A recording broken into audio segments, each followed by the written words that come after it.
భారతదేశానికి చెందిన అమూల్యమైన కళాఖండాలున్న మ్యూజియం ఒకటి హైదరాబాద్లోనే ఉందంటే చాలామందికి నమ్మబుద్ధి కాదు. కానీ ఇది నిజం. ప్రపంచంలో మరే చోట లేనటువంటి భారతీయ కళాకృతులు Jagdish and Kamala Mittal museum of Indian ఆర్ట్లో ఉన్నాయి.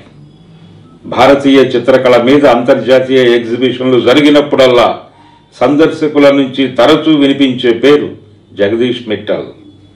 హైదరాబాద్లోని గగన్మహల్ మెయిన్ రోడ్డు చివర 8వ వీధి దాటిన తర్వాత ఓ అంతర్జాతీయ చిత్రకారుడు, ఓ అద్భుత కళా అన్వేషకుడు ఉన్నట్టు ఆ వీధిలో ఉన్న వారికి కూడా తెలియదంటే అతిశయోక్తి కాదు. జగదీష్ మిట్టల్ గురించి తెలుగు వారికి తెలిసింది చాలా తక్కువ, ప్రపంచానికి తెలిసింది చాలా ఎక్కువ. జగదీష్ మిట్టల్, కమలా మిట్టల్ దంపతులు నెలకొల్పిన ఆర్ట్ మ్యూజియంలో వందల కొద్దీ కళాకృతులున్నాయి. క్రీస్తు పూర్వం 1వ శతాబ్దానికి చెందిన కళాకృతుల నుండి 19వ శతాబ్దపు చిత్రలేఖనాల వరకు అనేక కళాఖండాలు ఇక్కడ ఉన్నాయి. ఈ కళాఖండాలను దర్శించడానికి వివిధ దేశాల నుంచి ఎందరో కళాభిమానులు హైదరాబాద్ వస్తూ ఉంటారు. అలా వచ్చిన సందర్శకుల్లో నోబెల్ బహుమతి గ్రహీతలే 22 మంది ఉన్నారంటే ఈ మ్యూజియం గొప్పతనాన్ని అర్థం చేసుకోవచ్చు. జగదీష్ మిట్టల్ పూర్వీకులు ఉత్తరప్రదేశ్కు చెందినవారు. బులంద్ షహర్ జిల్లాలో 1925 సెప్టెంబర్ 16న జగదీష్ మిట్టల్ జన్మించారు. ఆయన తండ్రి సైందిమల్, తల్లి హీరాదేవి. 3 పదుల యవ్వనంలోనే జగదీష్ మిట్టల్ తన మకాంను హైదరాబాద్కు మార్చారు. స్వతంత్ర సమర యోధుడు, పారిశ్రామికవేత్త, కళాప్రియుడు అయిన బద్రీ విశాల్ పిట్టి ఆయనను తొలిసారి హైదరాబాద్కు తీసుకుని వచ్చారు. బద్రీ విశాల్ పిట్టితో పాటు అప్పటి ముఖ్యమంత్రి బూర్గుల్ రామకృష్ణారావు, స్థానిక చిత్రకారులు, కళాభిమానులు తన మీద చూపించిన అభిమానానికి Jagadish Mittal ముగ్ధులైపోయారు.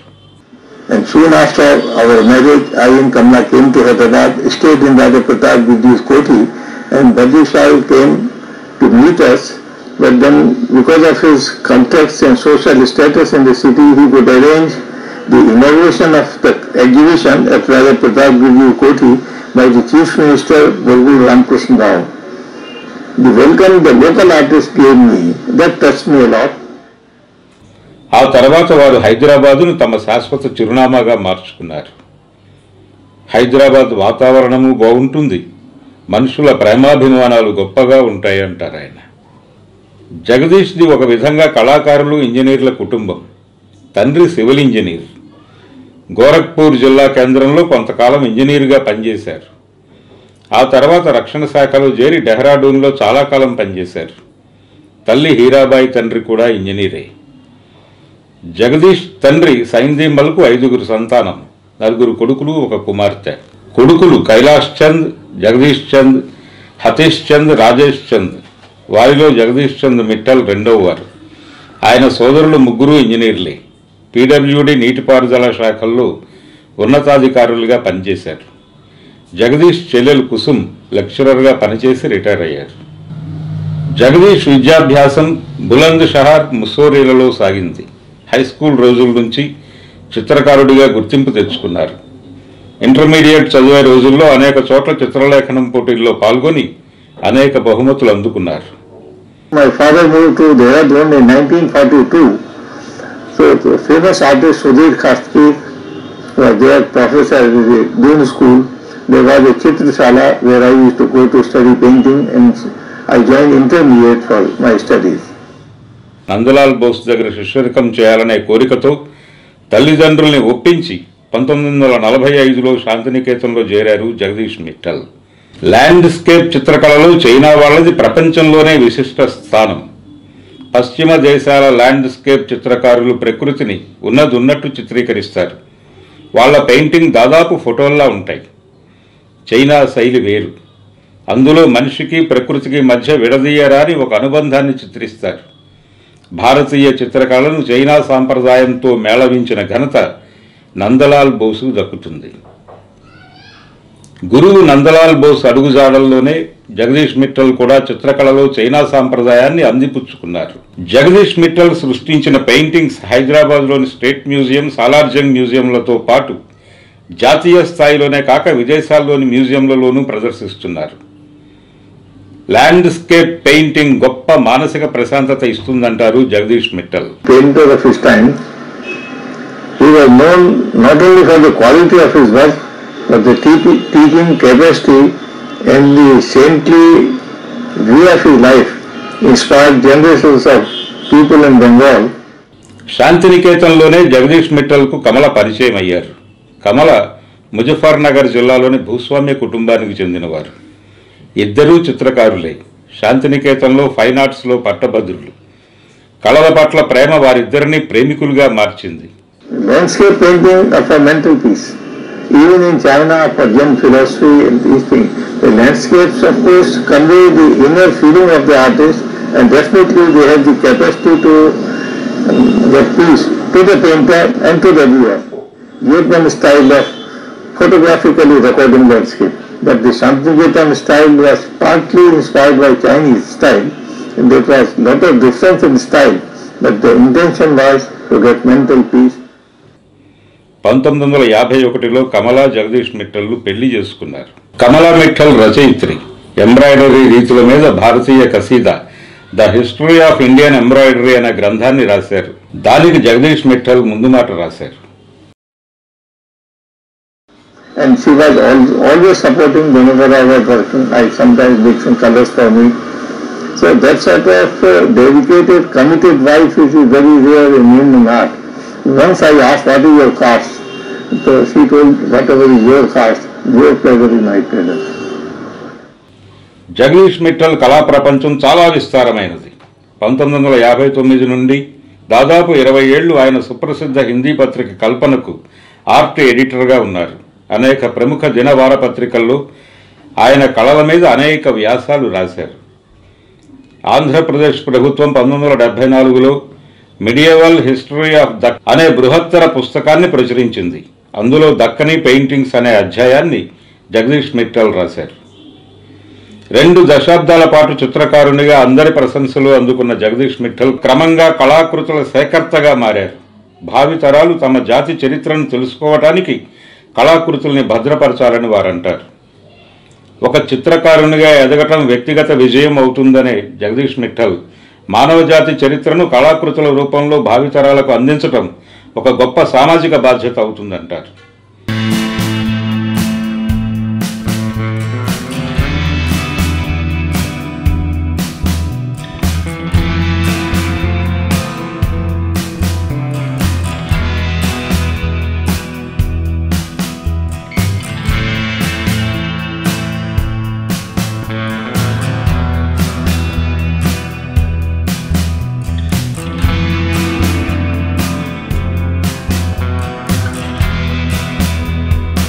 Shantiniketan there was a collection, and Nandlal Bose sent me to go and see during Dashara. I want to go to home in Dashara, there is so much crowd on the railways.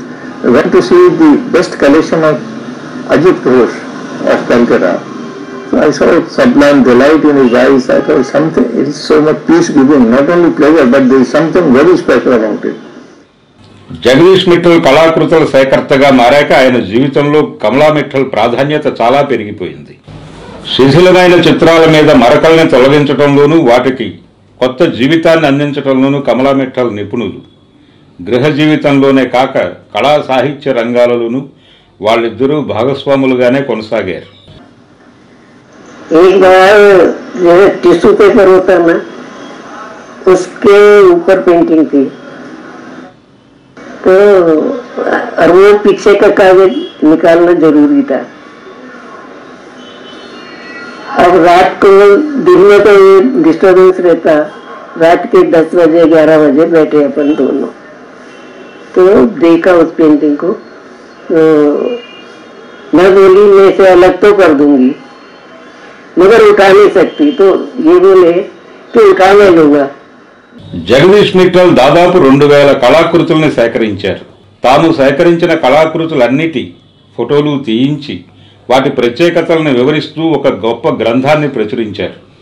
2007లో వచ్చిన ఈ గ్రంథం పేరు sublime delight through works art from Jagdish Mittal and Kamala Mittal. కళారంగంలో అదొక గొప్ప ఆవిష్కరణ. కళా సాంస్కృతిక రంగాలకు చెందిన ప్రతిష్టాత్మక సంస్థలన్నిటితోనూ జగదీష్ మిట్టల్కు ఒక అనుబంధం ఉండేది. న్యూఢిల్లీలోని Indian national trust for art and cultural హెరిటేజ్కు ఆయన వ్యవస్థాపక సభ్యులు. తంజావూరులోని సౌత్ జోన్ కల్చరల్ సెంటర్ పాలక మండలిలోనూ ఆయన సభ్యులుగా ఉన్నారు. భారతదేశంలో హస్తకళలు, జానపద కళలు, లోహ కళలు తదితర అంశాల మీద జగదీష్ మిట్టల్ విస్తారమైన అధ్యయనం చేశారు. అనేక గ్రంథాలు రాశారు. 1985లో అమెరికా పర్యటనకు వెళ్ళినప్పుడు ఆయన ఆ దేశపు మహానగరాలన్నిటిలోనూ ఆర్ట్, కల్చర్, హెరిటేజ్ అంశాల మీద కీలక ఉపన్యాసాలు చేశారు. ఒక విధంగా భారతీయ కళా సాంప్రదాయానికి ఆయన ఒక బ్రాండ్ అంబాసిడర్గా మారారంటే అతిశయోక్తి కాదు. జగదీష్ మిట్టల్ కృషిని ప్రశంసిస్తూ ప్రత్యేక అభినందనలు అందించిన ప్రముఖుల్లో టాటా సంస్థల అధినేత రతన్ టాటా, ఇన్ఫోసిస్ అధినేత నారాయణమూర్తులతో పాటు వివిధ దేశాల రాయబారులున్నారు. 3 దశాబ్దాలుగా తాము సేకరించిన కళాఖండాలను భద్రపరచడం అంత సులువైన వ్యవహారం కాదు. కళా ప్రేమికులు సందర్శించడానికి వీలుగా హైదరాబాద్ నగరంలో ఒక పెద్ద మ్యూజియంను నెలకొల్పాలనేది జగదీష్ దంపతుల చిరకాల కోరిక. దానికి Jagadish and Kamala Mittal museum of Indian art అనే పేరు కూడా సిద్ధం చేసుకున్నారు. మన ప్రభుత్వాధినేతలకు రాజకీయ ప్రయోజనాలే ముఖ్యం, కళా దృష్టి తక్కువ. కళాఖండాలకు ఒక మ్యూజియం ఉండాల్సిన అవసరాన్ని ఏలిన వారు గుర్తించలేదు. 1993లో కోట్ల విజయభాస్కర్ రెడ్డి ముఖ్యమంత్రిగా ఉండగా కొంత కదలిక వచ్చింది. బంజారా హిల్స్ రోడ్ నెంబర్ 3లో మ్యూజియం నిర్మాణానికి స్థలాన్ని కేటాయించాలనే ఒక ప్రతిపాదన కూడా ముందుకు వచ్చింది. అయితే 1994 ఎన్నికల్లో కాంగ్రెస్ ప్రభుత్వం ఓడిపోవడంతో ఆ కదలికలన్నీ అక్కడితో ఆగిపోయాయి. ఆర్ట్ మ్యూజియం అనేది పార్టీ వ్యవహారం కాదు. ఆ తర్వాత అధికారంలోకి వచ్చిన పార్టీలు కూడా మ్యూజియానికి అవసరమైన స్థలాన్ని కేటాయించవచ్చు, కానీ అలా జరగలేదు. స్మగ్లర్ల బారిన పడకుండా కళాకృతుల్ని వృద్ధ దంపతులు పరిరక్షించడం దాదాపు అసాధ్యమైన విషయం. కళాకృతుల విలువ స్మగ్లర్లకు అర్థమైనంతగా ప్రభుత్వాలకు అర్థం కావటం లేదు. అదొక విషాదం. జగదీష్ మిట్టల్ ఒక గొప్ప చిత్రకారుడు, కళా ప్రేమికుడు మాత్రమే కాదు, నిజ జీవితంలో అంతకు మించిన మహామనిషి. మానవత్వం, సమానత్వం, సామ్యవాదం, అణగారిన సమూహాల అభ్యున్నతి, శ్రామిక కులాల విముక్తి వగైరాల గురించి చాలామంది అనేక ధర్మోపన్యాసాలు ఇస్తూ ఉంటారు. అతి తక్కువ మంది మాత్రమే వాటిని ఆచరిస్తారు. కొందరైతే అలాంటి ఉపన్యాసాలు ఇవ్వకుండానే వాటిని పాటిస్తారు. అలాంటి అరుదైన వ్యక్తుల్లో జగదీష్ మిట్టల్ ఒకరు. మిట్టల్ దంపతులకు 1950లలో ఒక ఆడపిల్ల పుట్టింది. అనారోగ్య కారణాలతో ఆ పాప 2 ఏళ్లలోనే చనిపోయింది. అప్పట్లో బాలమ్మ అనే ఆమె వాళ్ళ ఇంటి పని మనిషిగా ఉండేది. తమ పాప చనిపోయాక బాలమ్మ కూతుర్లు 2 మిట్టల్ దంపతులు చేరదీశారు. కొంతకాలానికి బాలమ్మ అక్క మనవరాలు కూడా మిట్టల్ దంపతుల 4వ కుమార్తెగా మారింది. ఆ ముగ్గురిని జగదీష్ మిట్టల్ అధికారికంగా దత్తత తీసుకున్నారు. కేవలం పోషించడమే కాక పెద్ద చదువులు చదివించారు. జగదీష్ మిట్టల్ ఉత్తరాది వైశ్యులు. వారి కుమార్తెల 3 దక్షిణాది మాల సామాజిక వర్గంలో పుట్టినవారు. సామాజికంగా ఇదొక మహత్తర అంశం. తాను కులాలు వగైరాలను చూడలేదని, ఆ పిల్లల్ని ప్రేమించటం వల్లనే దత్తత తీసుకున్నానని అంటారు జగదీష్ మిట్టల్. పెద్దమ్మాయి జమునాదేవి మెడిసిన్లో పీజీ చేశారు. 2వ అమ్మాయి రాధారాణి కామర్స్లో పీజీ చేశారు. 3వ అమ్మాయి రమాదేవి ఆంథ్రపాలజీలో MA చేశారు. పెద్ద అమ్మాయి జమునాదేవి గైనకాలజిస్ట్, యశోదా హాస్పిటల్లో కన్సల్టెంట్గా పనిచేస్తున్నారు. 2వ అమ్మాయి రాధారాణి ఆంధ్రా బ్యాంకులో డెప్యూటీ బ్రాంచ్ మేనేజర్గా పనిచేస్తున్నారు. 3వ అమ్మాయి Ramadevi bill and Melinda gate స్వచ్ఛంద సంస్థలో పనిచేస్తున్నారు. Art objects give you not only your pleasure, but they are useful for the study of the past history, aesthetic charm which gives you peace, and that's the best way to record Indian history. So that's the thing, I think my contribution to that extent, because when I realized it has become so important, not only great in number, but everyone in the world wants to see, come and enjoy by requesting to see. Jagdish Mittal 80వ పడిలో scroll painting మీద ఎక్కువ పరిశోధనలు జరిపారు. ఇది అచ్చంగా తెలంగాణ కళ. చెరియాల్ గ్రామం దీని పుట్టిల్లు. స్క్రోల్ పెయింటింగ్లో రామాయణ గాథల్ని ఎక్కువగా చిత్రిస్తారు. వీటి మీద ఆంధ్ర పెయింటింగ్స్ ఆఫ్ రామాయణ అనే గ్రంథాన్ని కూడా ఆయన రాశారు.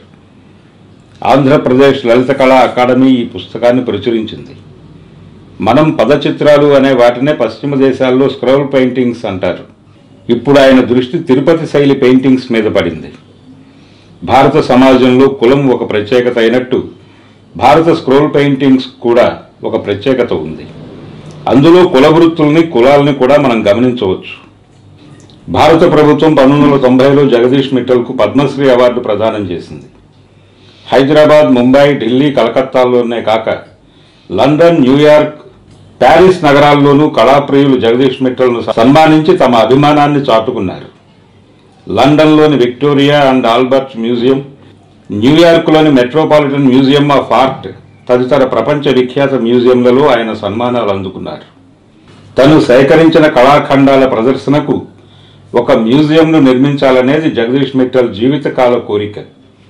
దానికోసం అవసరమైన స్థలాన్ని ఏ ప్రభుత్వమైనా కేటాయిస్తుందని ఆశిద్దాం.